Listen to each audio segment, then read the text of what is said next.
अखंडमंडलाकारं व्याप्तं येन चराचरं तत्पदं दर्शितं येन तस्मै श्रीगुरुवे नमः। अज्ञानान्धस्य लोकस्य ज्ञानाञ्जनशलाकया चक्षुरुन्मीलितं येन तस्मै श्रीगुरुवे नमः। अपने सभी प्रिय मित्रों का अध्यात्म विश्व विज्ञान यूट्यूब चैनल पर स्वागत करते हुए अत्यंत प्रसन्नता हो रही है।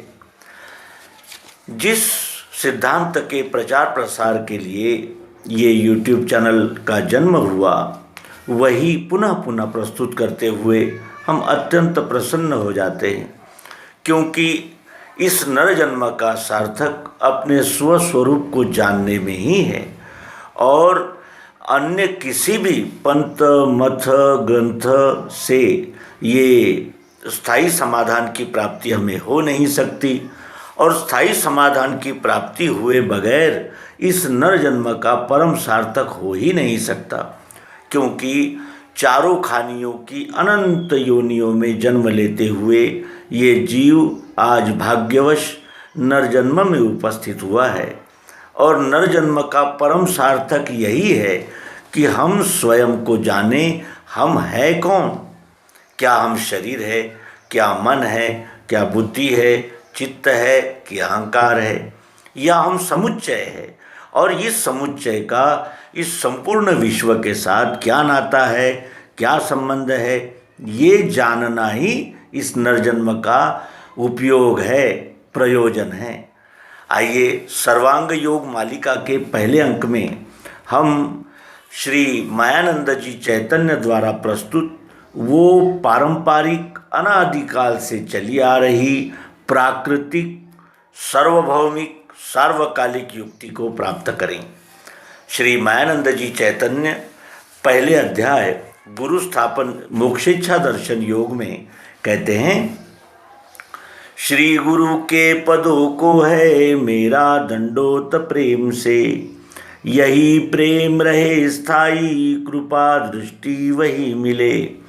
आचार करके ऐसा सनातन मुमुक्षु ने किया प्रश्न, गुरु बोले सिद्धांत सब वो सुनो।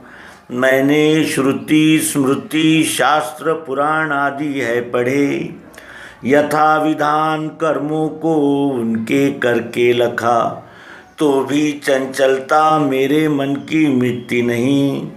समाधान नहीं स्थाई वो कैसे मुझको मिले। कहे तत्श्रुति वो क्या है त्वम रहता कहाँ। असी कहा जिसे वो क्या ध्यान में बैठता नहीं। देखना उसको कैसे जो देखे वह कौन है। जानना चाहता हूँ ये यथार्थ मुझको कहें। श्री गुरु के पदों को है मेरा दंडोत प्रेम से। हम भी संपूर्ण जीवन भर दंडोत करते ही रहते हैं। पत्नी को, परिवार को, देश को, राष्ट्र को, राज्य को, भाषा को, पंथों को, ग्रंथों को सतत प्रणाम दंडवत करते ही रहते हैं। लेकिन यहाँ शिष्य सद्गुरु से कह रहा है कि मेरा दंडोत प्रेम से है। प्रेम जो निस्वार्थ होता है, निष्कपट होता है, और प्रेम जो स्थायी होता है उसे प्रेम कहते हैं। जो स्थायी नहीं होता उसे मतलब कहते हैं, उसे स्वार्थ कहते हैं। यहाँ सद्गुरु के आगे अपना संपूर्ण अहंकार यानी समर्पित करते हुए वो जो सत्य जानने के लिए आया हुआ मुमुक्षु है, जिसे मोक्ष की इच्छा है, जिसे संशय भ्रमों से मुक्त होना है, वो कहता है कि मेरा दंडोत प्रेम से है आपके पदों को। अब यहाँ पदों का अर्थ सामान्य भाषा में तो चरण ही होते हैं, लेकिन पद का अर्थ आध्यात्म दृष्टि से होता है। दो पद होते हैं, सद्गुरु के दो पद होते हैं, एक क्षर और एक अक्षर। इन दोनों पदों का समुच्चय गुरुदेव में हो जाता है और इसीलिए यहाँ वो अर्थ भी अभिप्रेत है कि श्री गुरु के पदों को है मेरा दंडोत प्रेम से।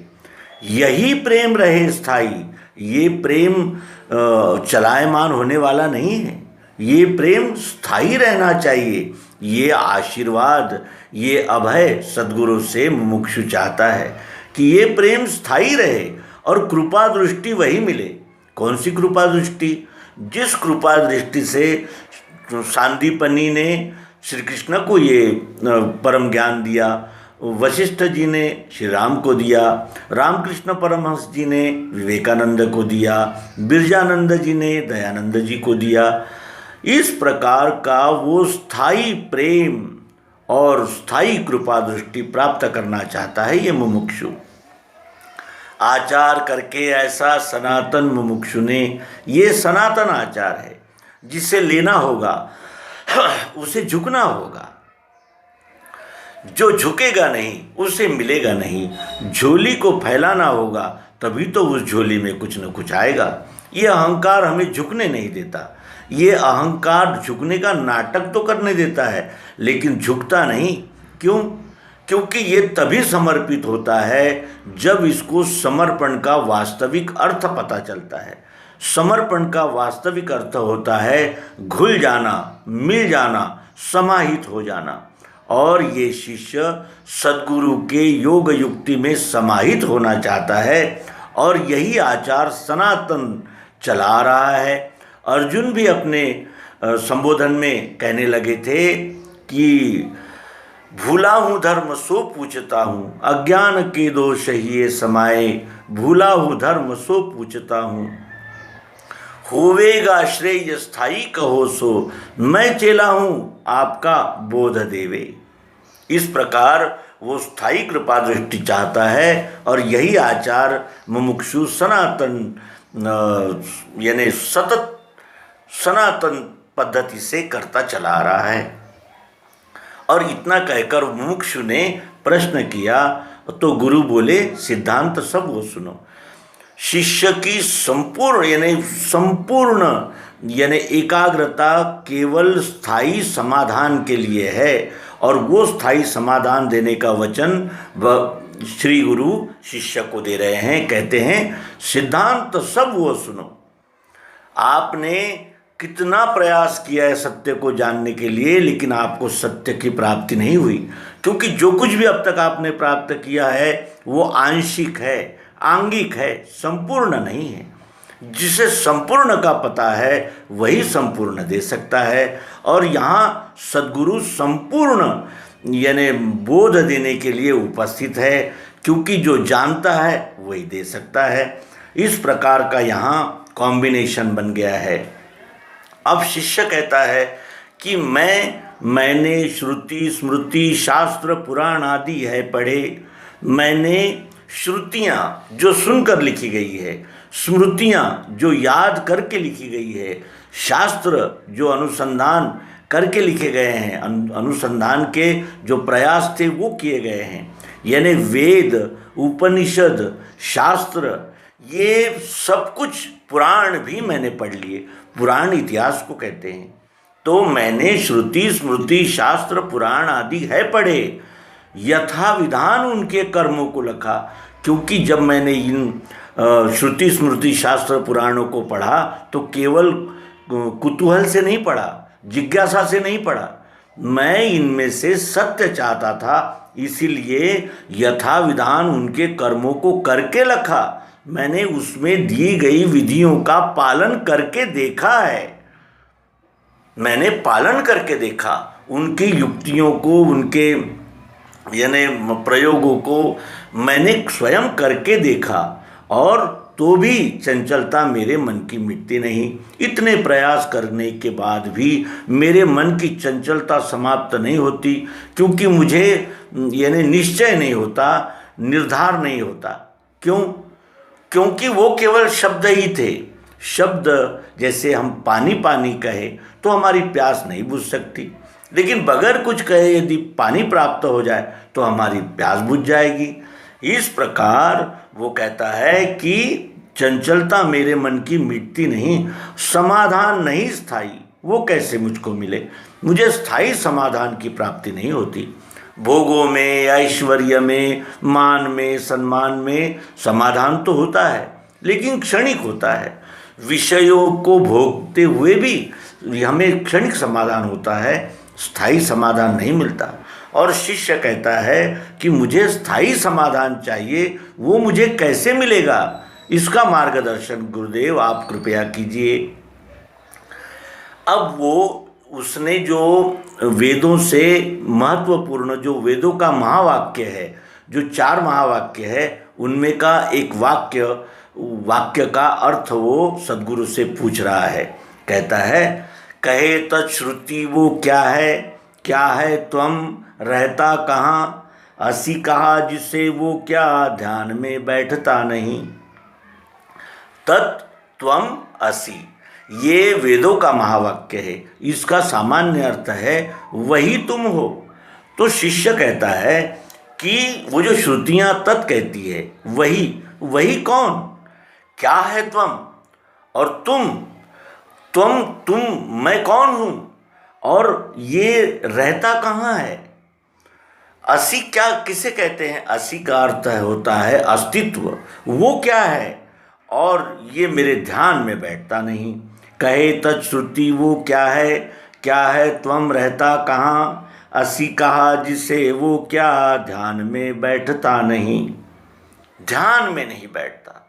और ध्यान में क्यों नहीं बैठता, क्योंकि जो भी ग्रंथ, पंथ, मत, संप्रदाय, विचारधाराएं, शास्त्र, सभी अपना जितना भी संशोधन है, जितना भी अनुसंधान है, वो शब्दों में प्रस्तुत करते हैं, अनुभव में नहीं। और सद्गुरु अनुभव ही देते हैं। जो शब्दों में कहा गया है उसे प्रत्यक्ष यथार्थ रीति से बोध देते हैं, वो सद्गुरु होते हैं। और ध्यान में नहीं बैठता है। ये ध्यान शब्द अत्यंत महत्वपूर्ण है। हमारे जब भी ध्यान में बैठता है तब वो पक्का बैठता है। जैसे कोई नींद से जगाकर हमें पूछे कि आप कहाँ हो, तो हम कहेंगे, तुरंत अपने शहर का नाम बताएंगे। क्यों? क्योंकि वो हमारे ध्यान में बैठ गया है। अगर हमसे कोई पूछे आप पुरुष हो कि स्त्री हो, तो हम तुरंत कहेंगे कि हम पुरुष हैं। क्यों? क्योंकि हमारे ध्यान में बैठ गया है। ध्यान में बैठने का अर्थ होता है हमारी धारणा पक्की हो जाना, अनुभव के द्वारा जांच करके निश्चय हो जाना। देखना उसको कैसे देखना है, जो देखे वह कौन है, उसे कौन देखता है। जानना चाहता हूँ ये, अब मैं सुनना नहीं चाहता, पढ़ना नहीं चाहता, जानना चाहता हूँ ये यथार्थ मुझको कहे। यथार्थ का अर्थ होता है जैसा है वैसा। अब मैं रोचक, भयानक, रूपक, अलंकार आदि नहीं चाहता। अब मैं यथार्थ चाहता हूँ और यथार्थ ही आप मुझसे कहिए। ये प्रार्थना सर्वांग योग के पहले अध्याय मोक्षेच्छा दर्शन योग में सद्गुरु कहते हैं। और सद्गुरु कौन होते हैं और सद्गुरु ही बोध दे सकते हैं, क्यों? तो इसका उत्तर है आत्म प्राप्ति में गुरु प्रत्यक्षदर्शी और शिष्य सात्विक श्रद्धावान होना चाहिए। आत्म प्राप्ति में गुरु प्रत्यक्षदर्शी होना चाहिए। प्रत्यक्षदर्शी का अर्थ होता है जिसने अनुभव लिया है। और शिष्य कैसा होना चाहिए? सात्विक श्रद्धावान होना चाहिए। हमारी श्रद्धा त्रिविध होती है, जिसके विषय में गीता के 18वें अध्याय में भगवान श्री कृष्ण जी ने विस्तार से अर्जुन को समझाया है। रोचक, भयानक और यथार्थ। सतोगुणी, रजोगुणी और तमोगुणी, ये 3 प्रकार की श्रद्धाएं होती है। रोचक श्रद्धा होती है कि कुतूहल से, एक जानकारी प्राप्त करने के लिए। और तमोगुणी श्रद्धा होती है वो केवल यानी जो भी उसे कह दिया जाए वो उसे मान लेता है। लेकिन सतोगुणी श्रद्धा कैसे होती है? जो सत्य पर ही निष्ठा रखती है, सत्य पर ही आस्था रखती है और सत्य को ही चाहती है, उसे सात्विक श्रद्धा कहते हैं। तो इस प्रकार सर्वांग योग का पहला अध्याय मोक्षेच्छा दर्शन योग का हमने निरूपण किया। और आप सभी से पुनः पुनः आग्रहपूर्वक प्रार्थना है कि आप इस मालिका को शुरू से अंत तक क्रमशः देखें और इस बोध को प्राप्त करें। हम भी निरूपण के द्वारा इस बोध को और जांचते हुए और हृदयस्थ करते हुए अपने आप को उस दशा में ला रहे हैं जिस दशा में जल यानी जिसे कहते हैं कि जल में शक्कर जिस तरह घुल कर जल रूप ही हो जाती है, उसी रूप में हम अपने मित्रों के साथ इस महायात्रा पर निकले हैं। आप सभी से शुभकामनाएं चाहते हैं और आपसे अनुरोध करते हैं कि आप इस अंक को अधिक से अधिक शेयर करें। धन्यवाद। नर्मदे।